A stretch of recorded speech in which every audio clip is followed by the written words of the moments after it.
Hi, so today we'll try to understand the idea of realism, and to be more precise, we'll talk about classical realism. So as we know, there are different approaches in international politics or international relations. So we use different lenses that are called approaches to study international politics or the international relations. One among them is realism, which is dominating one among all of them. So we'll try to understand the idea of realism from a historical perspective, then on the works of Hans J. Morgenthau and E.H. Carr. So as we know, there are multiple thinkers in ancient times who talk on realist lines. For example, we can talk about Kautilya. So Kautilya in his book Arthashastra talks about realist principles, or basically suggests realist means for the king to maintain his power and his empire.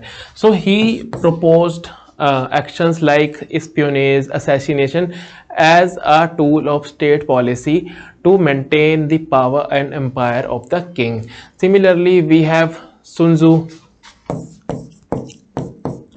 then we have Thucydides,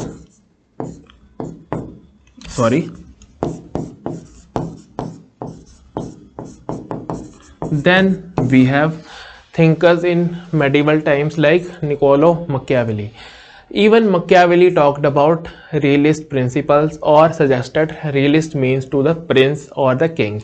He said that a prince should be both lion and a fox.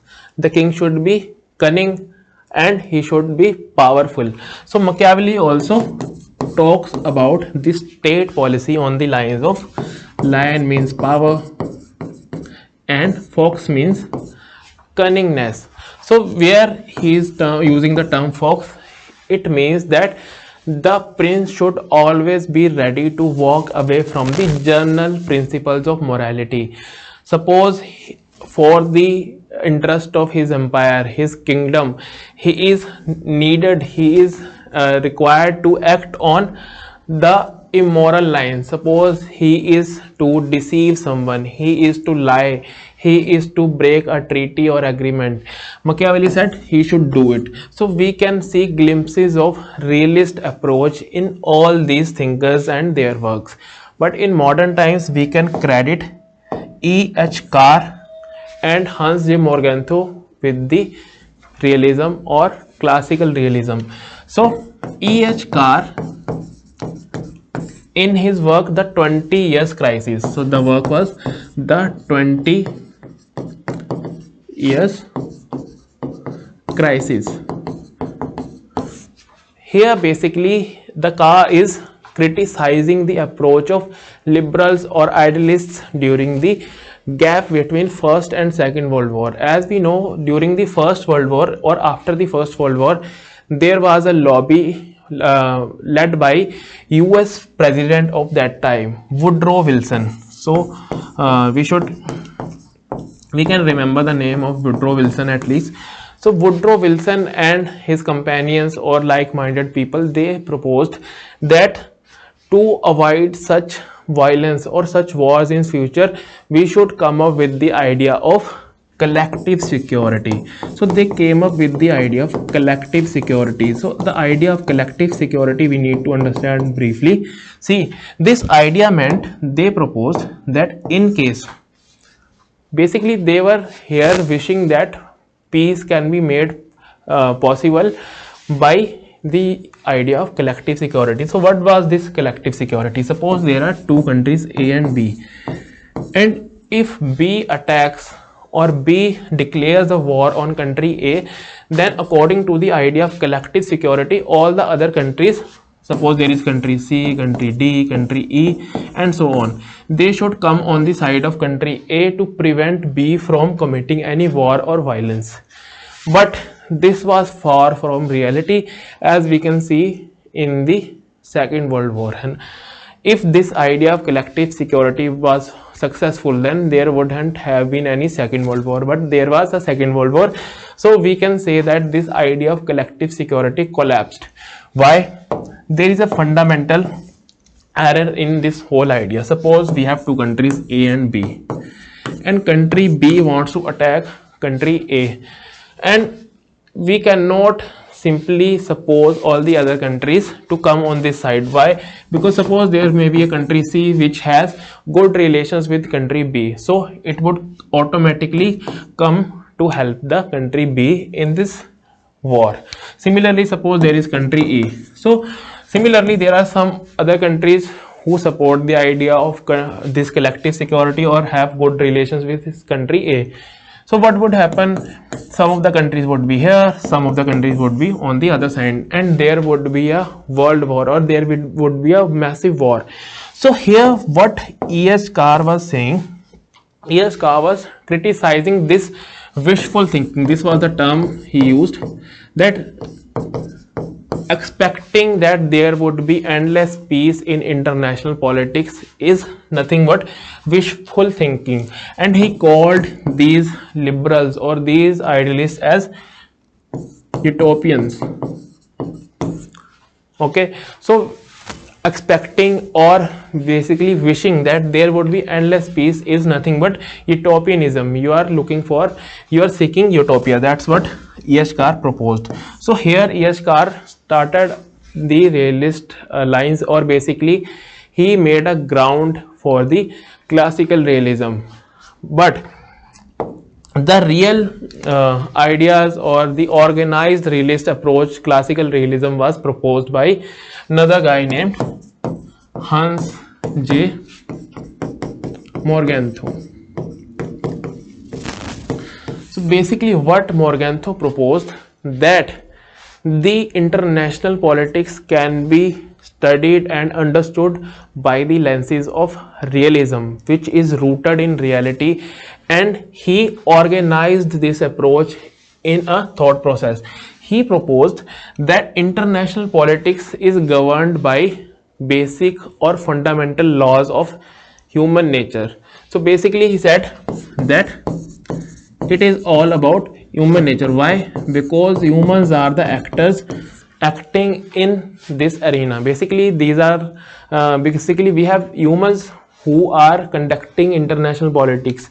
Any foreign minister is human, any prime minister, any president, all of them are humans. And he said that humans are self-interested and they are always concerned about their security and survival. So when the countries conduct their foreign policy or their international politics, this is motivated by this. And then he said, since there is human nature to seek self-interest, countries seek their national interest.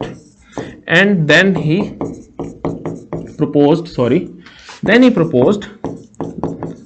that one of the basic or most fundamental national interests is survival, and for survival you need power. So basically here what Morgenthau is doing, he is stating national interest in terms of power. Then he said that this power can be of any type. Power can be of any type: military power, economic power, or political power, or any other power. So power can be expressed in any form, but it is all about power. We'll discuss it in more lucid manner, more simple manner, but here we are discussing the fundamental ideas proposed by Morgenthau. And he said, since nations are most priorly concerned about their national interest, and power, to maximize their power, is one of the fundamental interests, and power can be of any type, so their actions should be judged or guessed in this line only. They should be predicted in this line only. So he said there are no moral principles, there is no morality in international politics, but the actions of nations are basically evaluated on the basis of how they benefited the national interest of that country. And countries basically use these moral principles to justify these actions. We can see that suppose when United States invades any country, they talk about human rights. So according to Morgenthau, no country is worried about human rights. They are simply using these moral principles to justify their actions, which are motivated by their national interests. And ultimately he proposed that politics is an autonomous thing. It is free from any other factors, and it is a branch. International politics is a thing in itself. So to simplify all these things, we can say that to understand or predict the foreign policy of any country, we need to understand or know the national interest of their country. So Morgenthau or the classical realists are proposing that since humans are self-interested, humans always act in their interest, so nations also act in their national interest, and to survive and to maximize their power for the survival is their first national interest, and power maximization is the goal of every country and should be the goal of every country.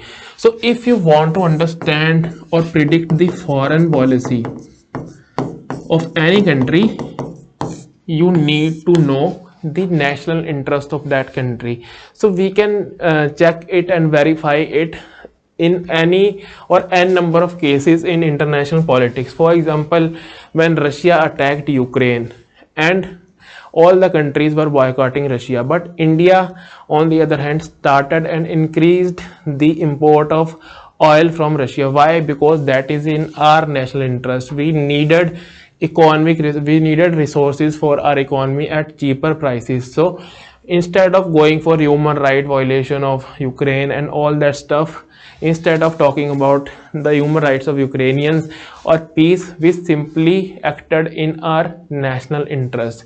Same is the case of n number of foreign policy events or international politics events happening out there. So the gist of classical realism is that the international politics is based on the human nature. It is the actors or the humans that are basically defining these things, and since the laws of human nature are factual, they never change. So the principles that govern international politics also don't change.